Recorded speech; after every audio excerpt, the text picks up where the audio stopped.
আচ্ছা, তুমিও কি পরীক্ষায় 90% পেতে চাও? তাহলে টপারদের 7টি গোপন অভ্যাস এখনই জেনে যাও।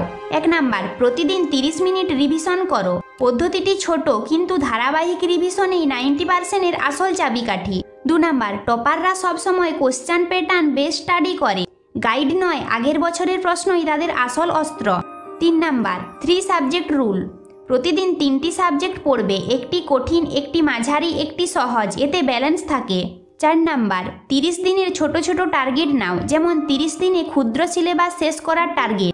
5 নাম্বার, টপাররা নোটস বানায় নিজের ভাষায়, এতে নোটস মস্তিষ্কে 3 গুণ বেশি বসে। 6 নাম্বার, নাইট বিফোর রিভিশন নয়, তারা সকালবেলায় পড়ে, তখন মস্তিষ্ক সবচেয়ে বেশি অ্যাক্টিভ থাকে। 7 নাম্বার, প্রতিদিন 10 মিনিট মিস্টেক রিভিউ করো।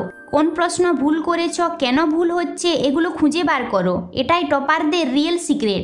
90% পাওয়া কঠিন নয়, হ্যাবিট বিল্ডিংটাই কঠিন। কিন্তু তুমি যদি আজ থেকেই শুরু করো তাহলে তুমিও পারবে।